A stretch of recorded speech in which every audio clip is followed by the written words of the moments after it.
Hello, my loves. I'm so happy that you're with me today. I'm going to be chatting with the lovely Christina from City Bright Knits. She has the most vibrant Instagram page you'll ever see, and it's full of crochet, which is even better. She's a fabulous crochet designer known for her use of colour and granny squares. So let's get into it.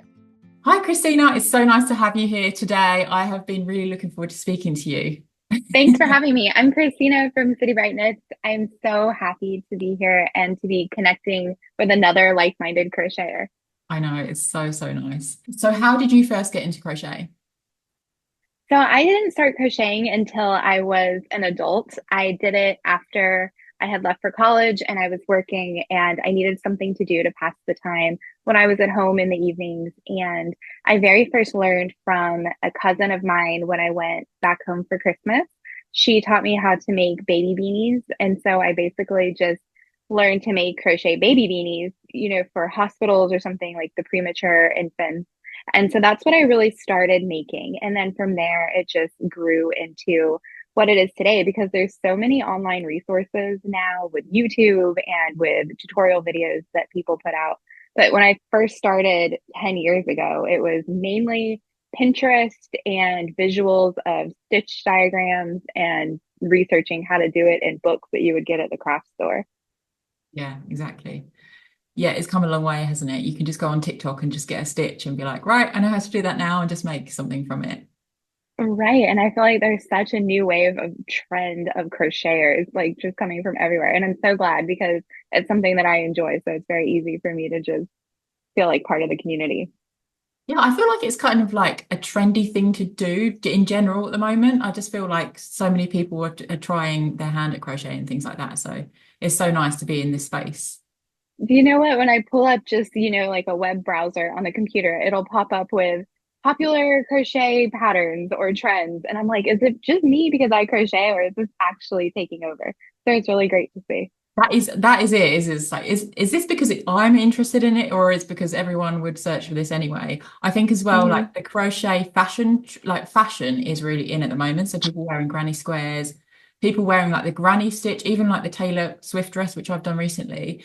I It's love something that. that you wouldn't wear like 10 years ago. People would be like, oh my gosh. But now everyone's wearing that sort of thing, maybe as a beach cover up or something like that. So it's really fashionable to wear crochet at the moment.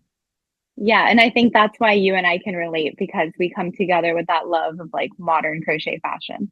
Definitely. And I can't go past that question without asking about your Instagram because it's so bright and vibrant. I'm going to leave a link to that below, but I just love your Instagram page. It's so eye-catching. How did you get into like more colorful crochet? You obviously like using colors in your crochet and, you know, does it make you feel good? Why do you use a lot of color?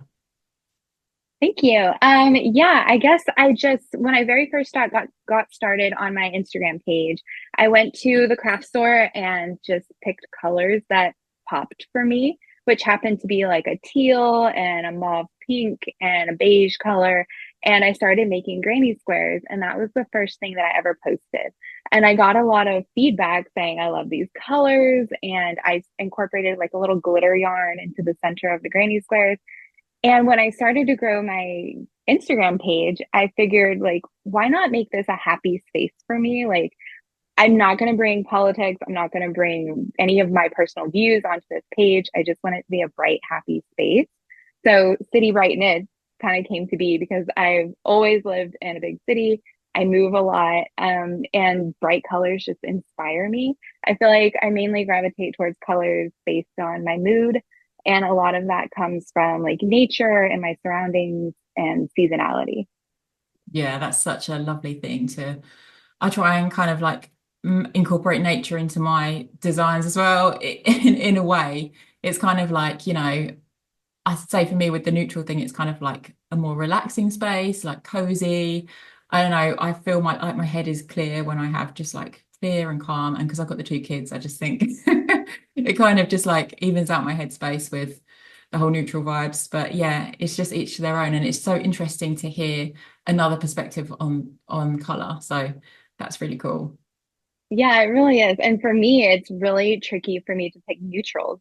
Like, I don't know why it's so hard for me. And I wish that I did because especially when making garments and wearables. It would be so much easier if I just had, like a beige color palette or like blacks or browns or something. But for some reason, I just go colorful.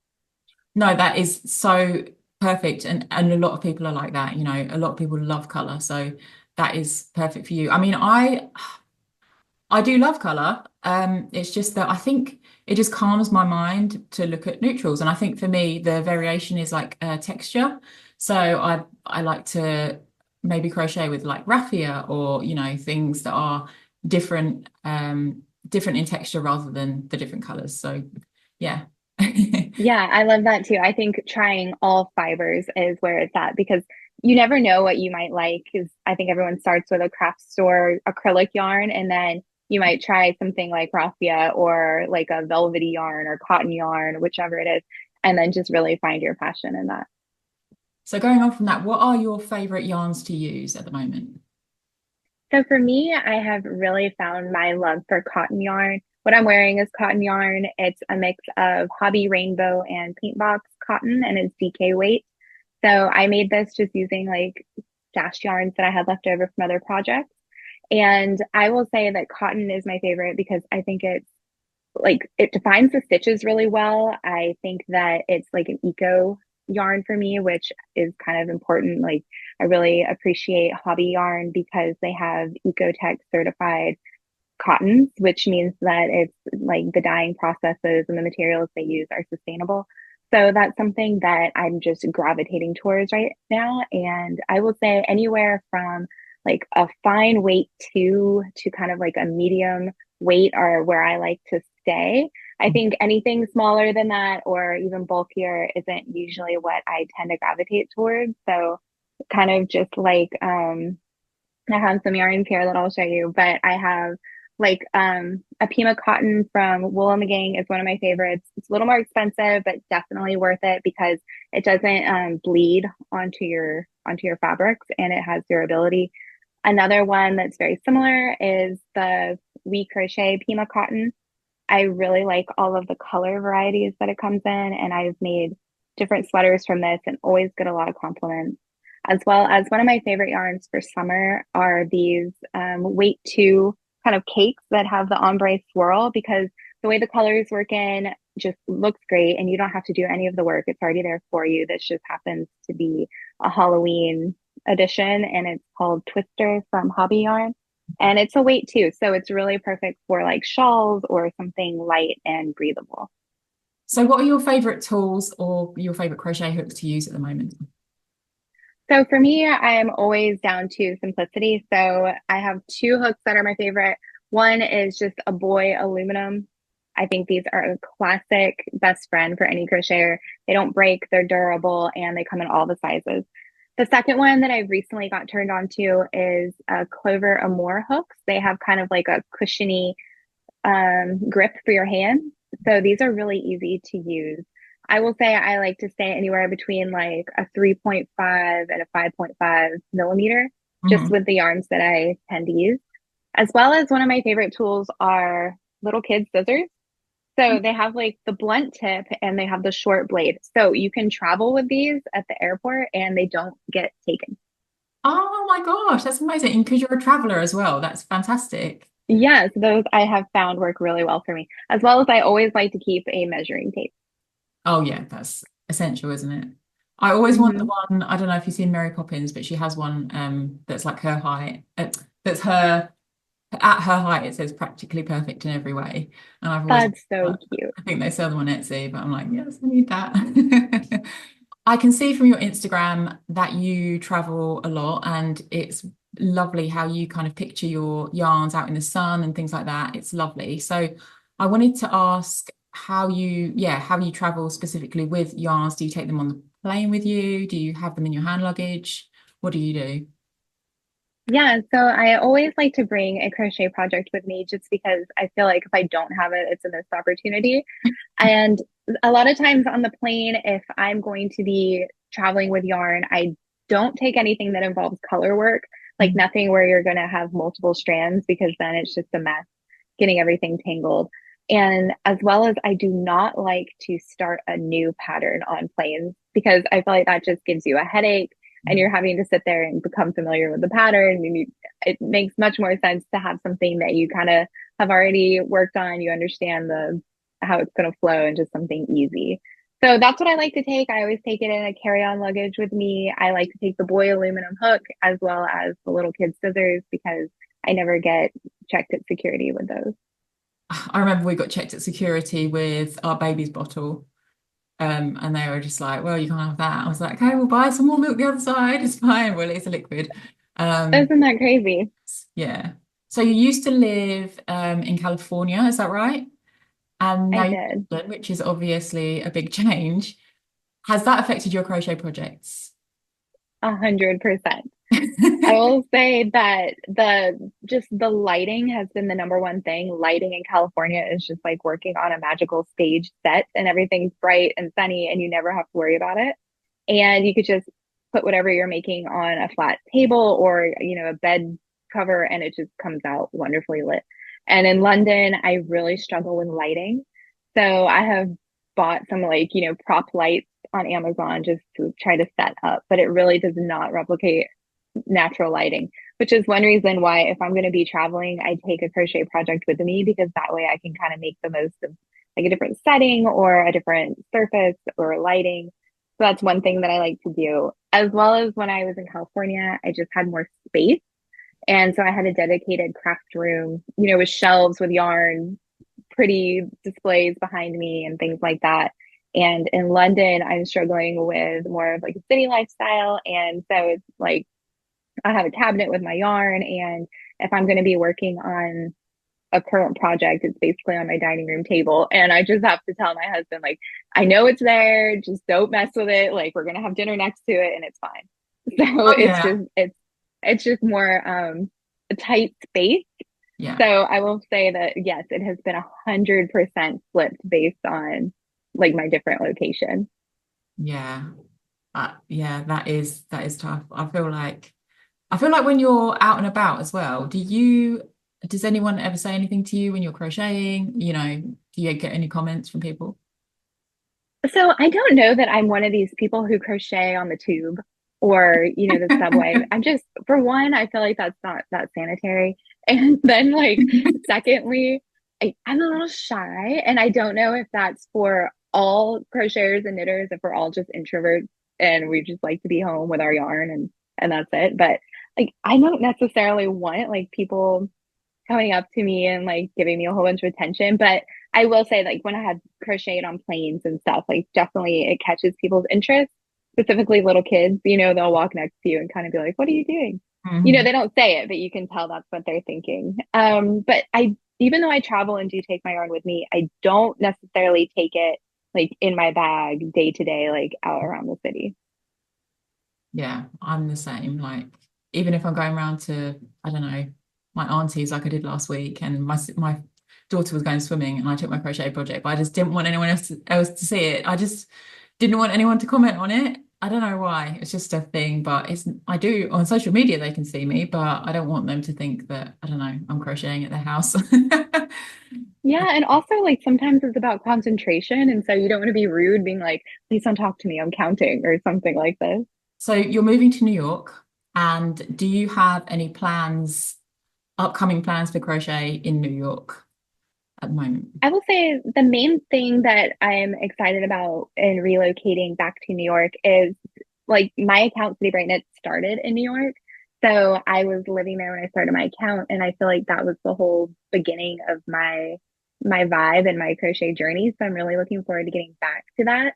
And I'm looking forward to getting back onto like a schedule with my American followers because I think it's something with the algorithm, but I get a lot of Australian and UK followers in my comments on social media. And so I'm looking forward to branching back out into the US community also online, as well as I know in New York, there's a lot of like meetup groups for knitting. Like some people will post about how there's like a knit and drink night at a bar. And so I think something like that would be good to kind of get out of my comfort zone and meet some people in New York City.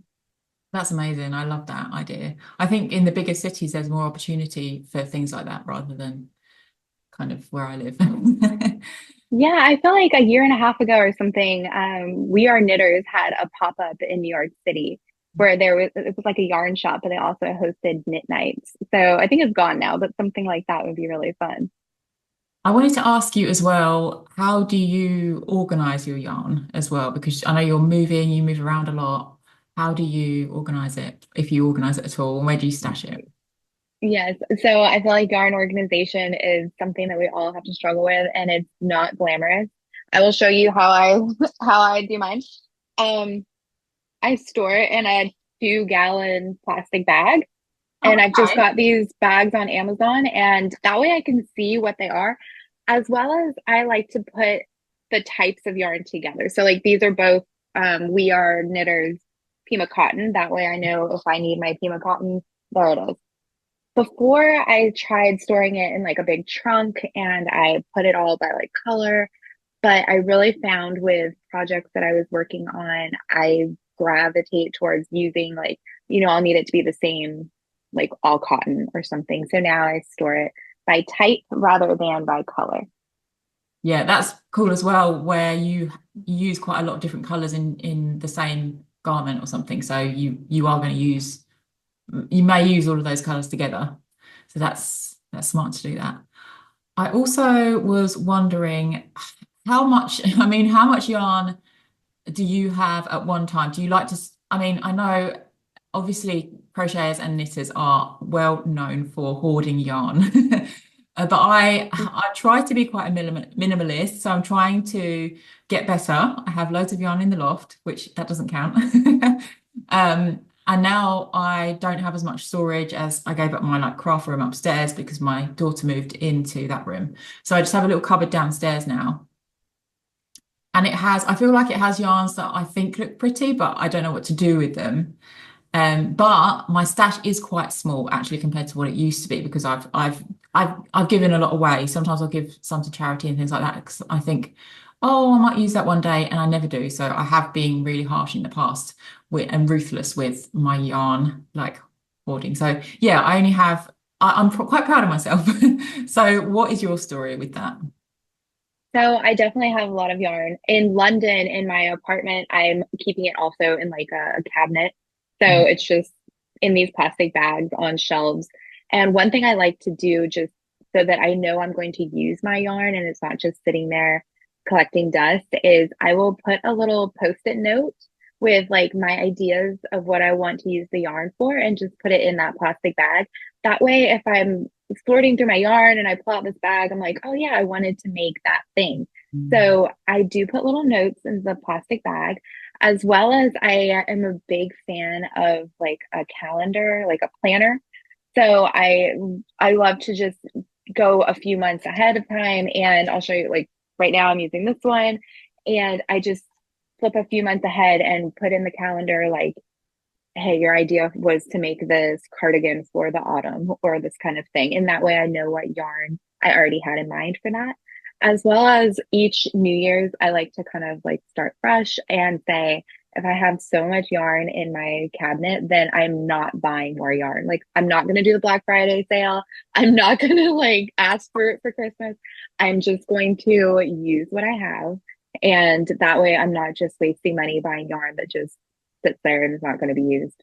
Yeah, I love that. It's so tempting, isn't it? When you're like, oh, I could get that. And then you're like, oh, maybe that yarn would. I actually have before. I've had this, but I don't know if you get this with black yarn. You can't see it very well. And I've ended up using I think I got like one ball of cotton, like black cotton in my DK knitting before. And I'm like, this is a different texture. Oh, yeah, it's completely different yarn. But I couldn't see it properly. And I think that's what is to be learned for like the benefits of yarn organization is that you don't Yes, get it mixed up. definitely. And it's nice to have like the shelves behind you, with all the yarn set out Oh, nice I and love neat and those. pretty. I did used to have that, but like you having, I had to move and I had to give away my dedicated craft space. So now I just put it in these plastic bags and it's not glamorous, but it works. Yeah, it And works for you. Whatever works for you is good. yeah. You know the shops that are in the UK and you know the shops that are in the US, and what are the differences that you find and what are the benefits of both? What do you think about the different craft um, outlets and online outlets that you buy from?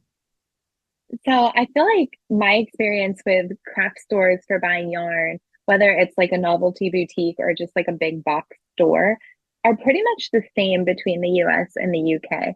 I have been in the cute little shop, for novelty yarn in both, and usually they're the same vibe. You know what to expect. And I probably gravitate more towards online shopping personally. I use Hobby Yarn. I collaborate with them on a lot of products. So they have a very easy website for both UK shipping and US shipping. And I haven't had to have any issues with shipments from them. So I'm a big fan of online shopping. As far as yarn brands, I feel like they're the same between in the US, the big craft stores are called Michael's and Joanne. And there's also another one called Hobby, like spelled differently, Hobby. And they have the same brand yarns, like Lion brand and all these that you will find at, I think it's Hobbycraft in the UK. Yeah.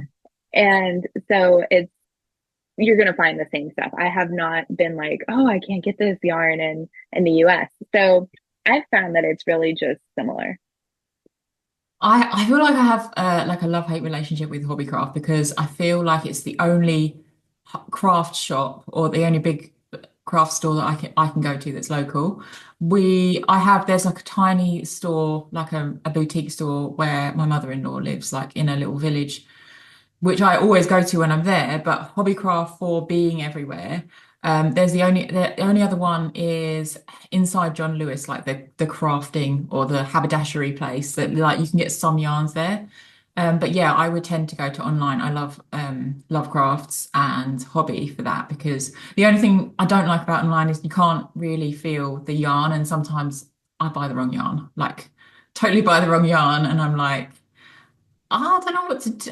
I could use this for something, and then I end up adding to my endless yarn stash that I don't want. So, but they've got good return policies, so that's good as well. But yeah, with Hobbycraft, I feel like I think a lot of people that watch my videos are in the US and they won't be able to buy from Hobbycraft. So sometimes their own brand stuff, which is really good.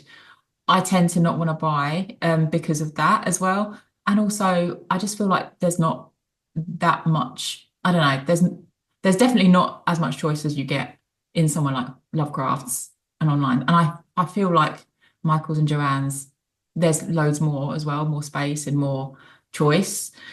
Especially for the chunky yarns that I use. I used to actually sell like chunky blankets online, and I used to use Banat Big Chunky or whatever it's called. And the only there was like one-off shops I got that from online because I used to use like the vintage white color, and that was the only color anywhere that I could get, maybe on Amazon if I was lucky. But I've seen on some of people's TikToks and Instagrams, like if you go into like Joann's or whatever, you get loads of different colors of it, you get loads of different styles and stuff.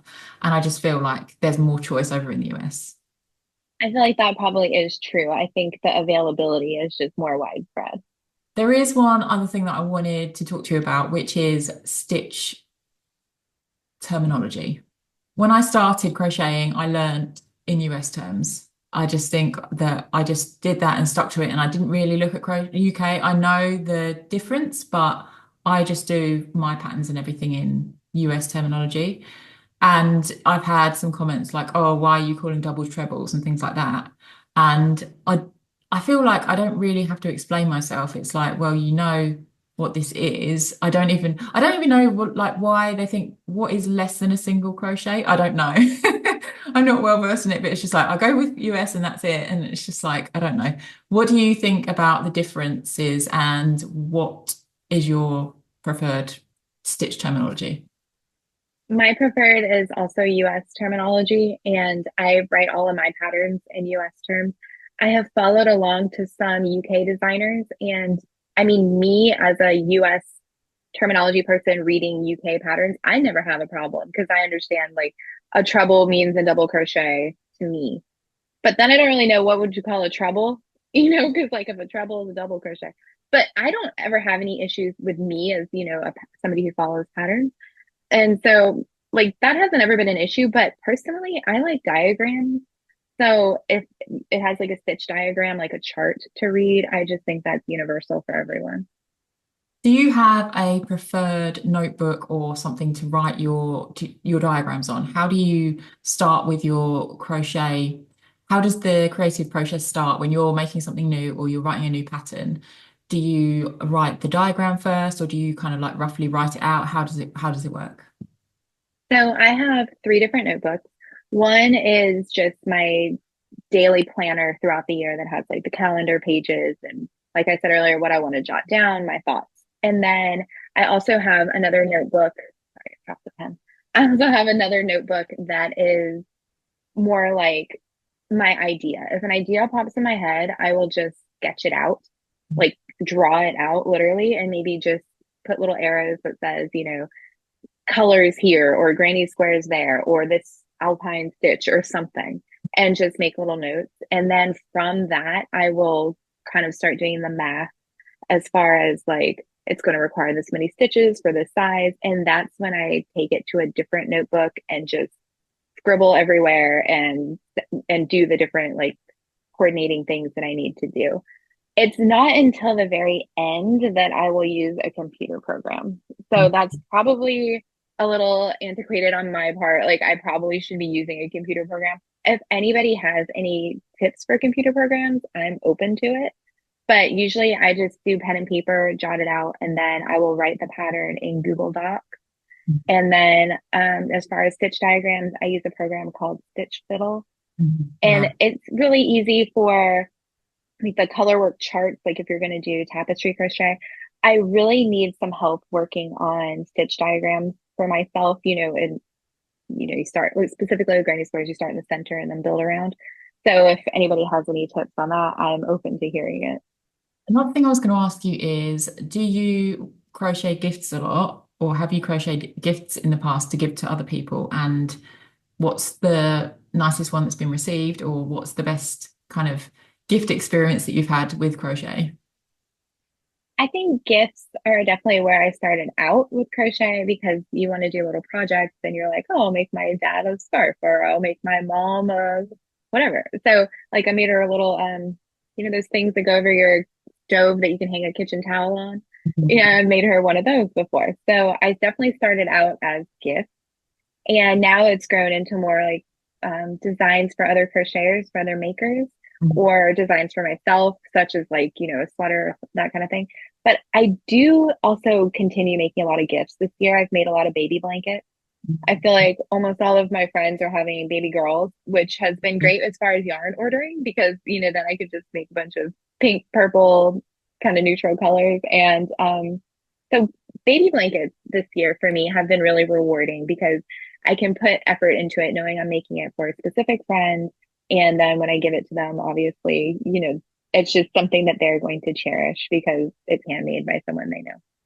Yeah, it's so lovely, isn't it? That's such a lovely gift. I feel like all my friends are having babies this year as well. It's just like the year of the babies. It's just It's kind of been like rewarding also because since I've had to make so many baby blankets, I am actually in the process of designing a baby blanket pattern with Hobby.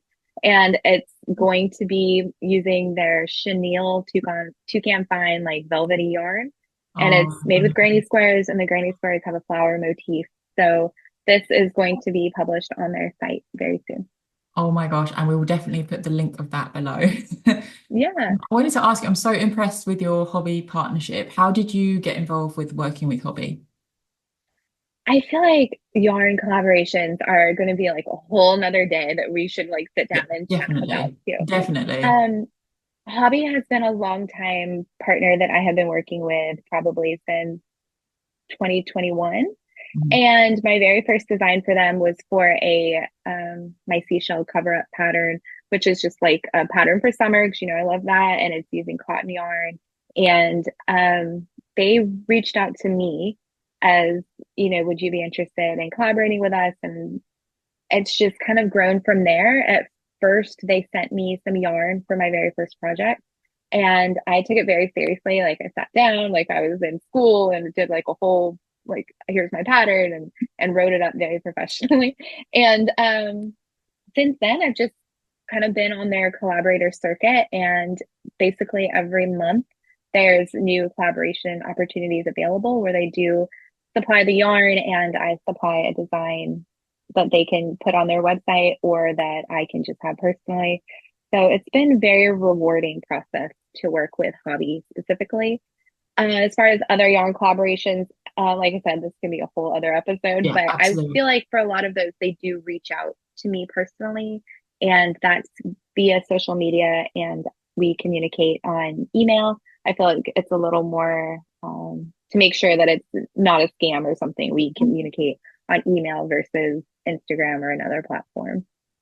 Yeah, I don't know if you get many junk emails or people pretending to be yarn companies and things like that. And it's just like, it just doesn't go anywhere. Or it's like, I have to be careful. I had one from, which I didn't realize was from the Woobles, but it was just like, really like, this is blah, blah, from the Woobles. And I'm like, that's just like a one line email. That's not from the Woobles. But then I checked with them and it was. So I kind of like went back to them.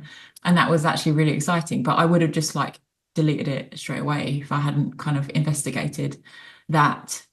But yeah, Christina, I feel like I could talk to you all day, and there is definitely more that we will be talking about in future episodes if that's cool with you. Definitely. I already have so many ideas that I hope everyone watching like can leave a comment and let us know Yeah. what are they interested in? Are they interested in like pattern design or just me and you being relatable, or are people interested in yarn collaborations? Other makers want to work with yarn companies. That's something we have experience in. Or are people interested in social media? Like what are some social media tips? What are the filters we use? What are processes for reels and stuff like that? I'm really interested to know like what people watching want to hear about. Yeah, or even like making money from crochet, like the different kind of types of, I don't know, income that you can make from crochet here and there, whether it's collaborations or affiliate links and things like that, maybe we could talk about that more. And also I really like the idea of an episode of us going through our yarn stashes and telling people what we want to make with the yarn that's in there. I love I that. think that's going to be a perfect video, especially once I get resettled in New York. Yes, definitely. Well, Christina, it's been so lovely to chat with you. Thank you so much for coming on. I really hope your move goes well, and we will definitely be chatting again soon. Great. Thank you for Thank having you so me. much. Thank you.